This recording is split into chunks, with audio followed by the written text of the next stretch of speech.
আমাদের সংগ্রাম চলমান, আমাদের সংগ্রাম চলছে যতক্ষণ পর্যন্ত বাংলাদেশের মানুষ তার ভোটাধিকার ফিরে না পাবে, যতক্ষণ পর্যন্ত গণতন্ত্র পুনঃপ্রতিষ্ঠিত না হবে, যতক্ষণ পর্যন্ত মৌলিক অধিকারগুলো ফিরে না পাবে, যতক্ষণ পর্যন্ত স্বাভাবিক মৃত্যুর গ্যারান্টি নিশ্চিত না হবে।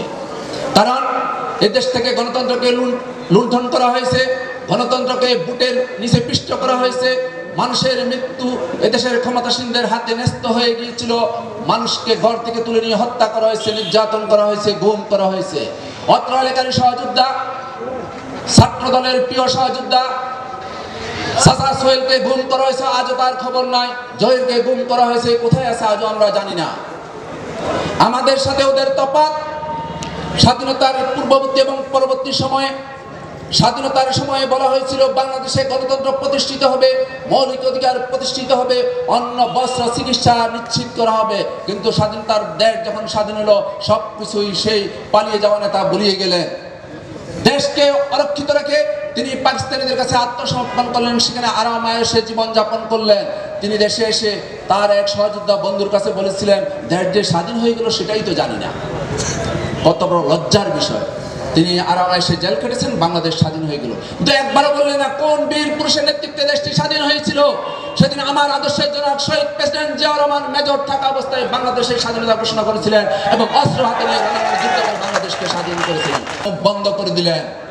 আবার জনরোষ সৃষ্টি হলো, জনরোষের মধ্য দিয়ে শেখ মুজিবের পতন হলো, জাতির শ্রেষ্ঠ সন্তান কর্নেল ফারুক রশিদদের হাতে চরম পরিণতি ভোগ করতে হলো।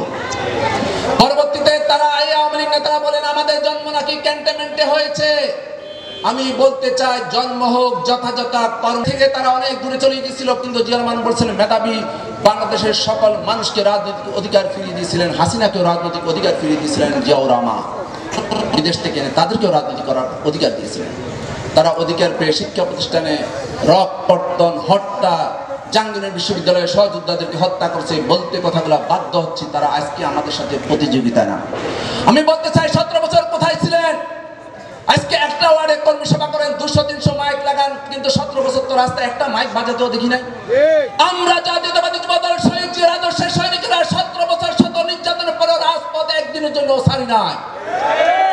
আমরা রাজপথে ছিলাম, সহযোদ্ধাদের হত্যা করেছে, গুম করা হয়েছে, নিচ্ছিন্ন করা, শত শত মামলা দিয়ে নিচ্ছিন্ন করা হয়েছে। আমাকে পায় নাই, আমার মাকে ধরে নিয়েছে, আমার ছোট ভাইকে ধরে নিয়ে গেছে। তেমনি ভাবে আপনাকে পায় নাই, আপনার ভাইকে ধরে নিয়েছে, স্ত্রীকে পর্যন্ত গ্রেপ্তার করেছে, কিন্তু আপনাদেরকে তো দেখি নাই। বড় বড় কথা বলছিলেন, নেতাদেরকে হত্যা করলে, ফাঁসি দিলে, রাজপথে গৃহযুদ্ধ করবেন, কিছুই করতে পারে নাই, কাজ করা কিছুই করতে পারে নাই, কোথাও আপনাদেরকে দেখা যায় না। এই এলাকা বিএনপি অধ্যুষিত এলাকা, এই এলাকার জনগণ দানের শীষে ভোট দেওয়ার জন্য অধীর আগ্রহে বসে আছে।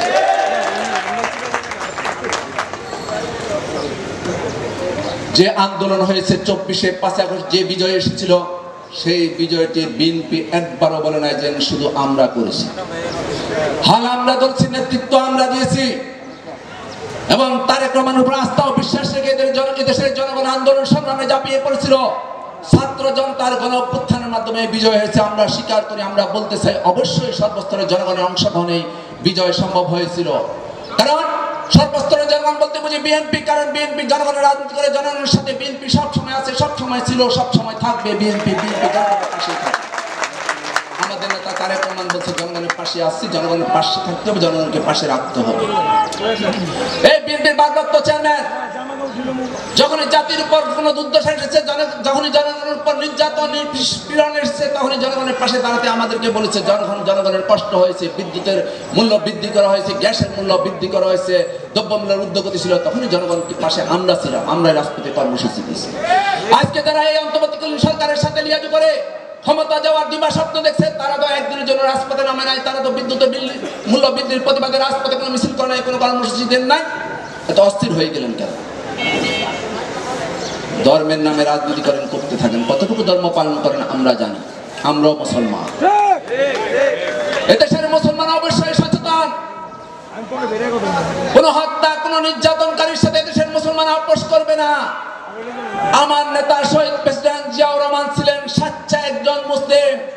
তার মৃত্যুর পর দেখা গেছে তার বুকের মধ্যে যে লকেট ছিল, সেই লকেটের মধ্যে 30 পারা কোরআন শরীফে লেখা ছিল।